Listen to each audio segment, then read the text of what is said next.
Not without a little controversy at the end. It felt like there was a contingent of fans online who were unhappy that Charlotte and Jey Uso won the Rumbles.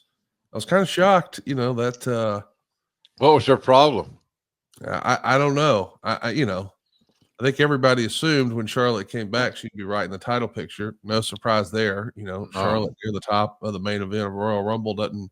That's how I'd book it. Seem unusual. And then Jey Uso, man, he's been one of the more over talents on the roster and one of the biggest merch movers for a while now. It felt like the right call to me, but maybe it caught some people by surprise. I know he wasn't the betting favorite. Perhaps people were disappointed. They thought, hey, we wanted to see John Cena win his last Royal Rumble. Well, maybe you'll see him win his last Elimination Chamber. They're going to stretch this thing. There you go. Of course, they got another. They can play another card or two. That's right. And Cena can get back in the hunt if that's what they choose to do.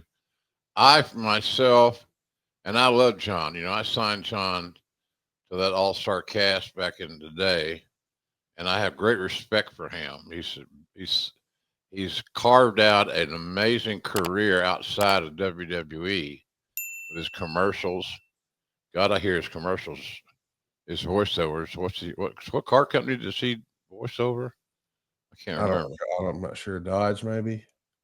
No, it's a Hyundai or it's one of those. But he does a lot of work.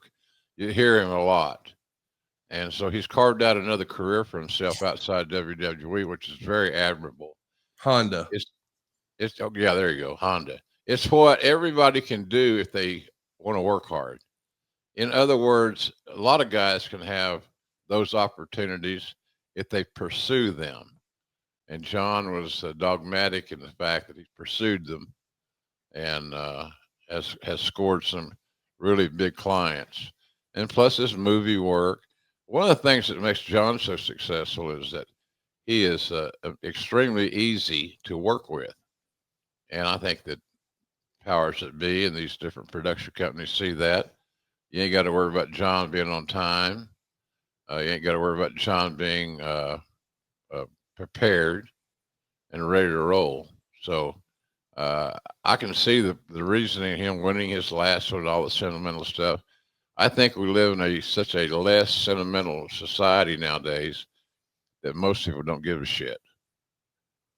He got a nice extended stay in the Rumble. I don't know what number he came in at. I have no idea. Who was number one, by the way? I don't recall. I don't either. It don't matter. I'm just as curious. That's a key spot. It's like Rey Mysterio, Dave says. Okay, I believe him. Oh yeah. Well, he's his amigo. So okay, they're going to stick together. Shit. So it was. I'm sure it was successful, Connie, because of the attendance.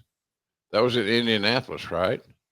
Yeah, it's the biggest revenue day in the history of WWE, besides last year's Night 1 and Night 2 of WrestleMania. So that's awesome. The beat goes on, man. WWE setting all kinds of records, and we had a great time here watching the Royal Rumble at Top Guy Rumble here in Huntsville, Alabama.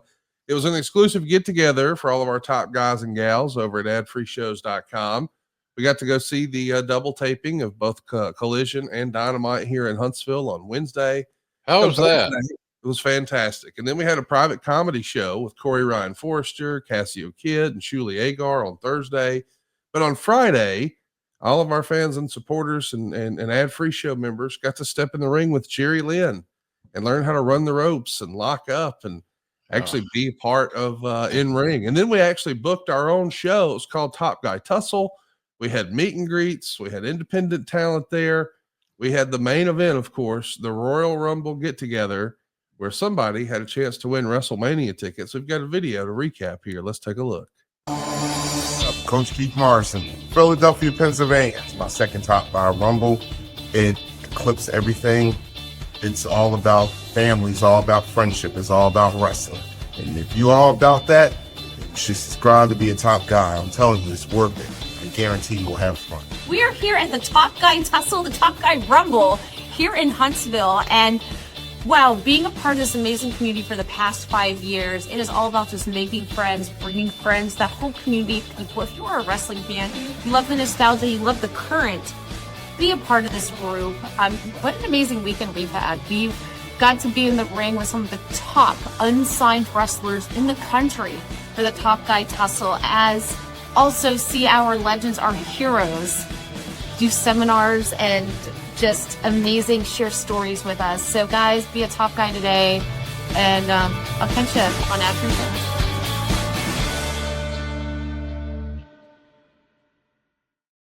Sound like everybody had a good time? Man, it's the ultimate weekend for a wrestling fan, and one you should be a part of next time. Right now, AdFreeShows is offering 50% off your first month for being a Top Guy member over at AdFreeShows.com. Just be sure to use our promo code TopGuy50. That's promo code TopGuy50 at AdFreeShows.com. Come try it, man. Be a part of the community. See what you think. And we hope to see you next year at Top Guy Rumble. But that's what we're talking about today, man, is the Royal Rumble, Jim, all the way back in 2004. This is a pay-per-view that we've not yet covered. And man, it's a pretty important time in the company because we're on the way to build WrestleMania 20. How did we get there? Well, of course, WrestleMania season really officially gets kicked off with the Royal Rumble in 04.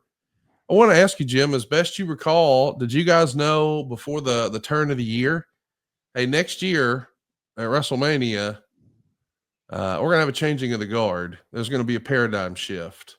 We're going to have Eddie Guerrero and Chris Benoit be our world champions for that Mania. We know that things are going to really change for Eddie Guerrero in February when he beats Brock Lesnar.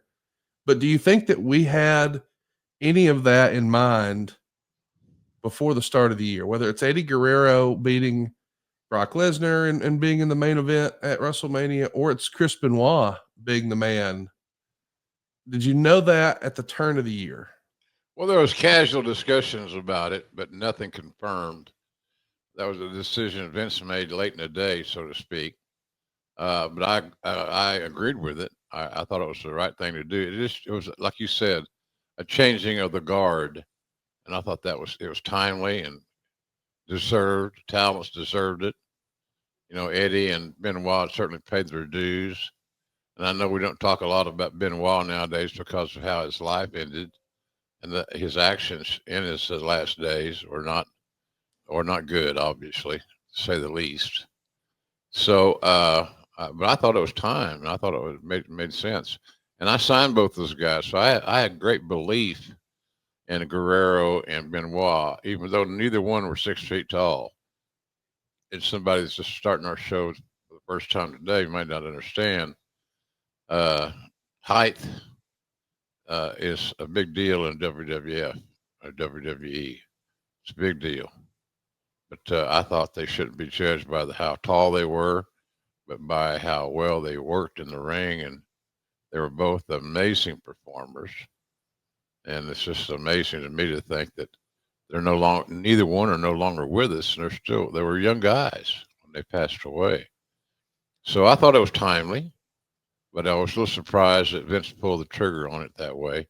But those guys delivered big time at that preceding WrestleMania, I thought, and did a great job. So good stuff, man. It was good.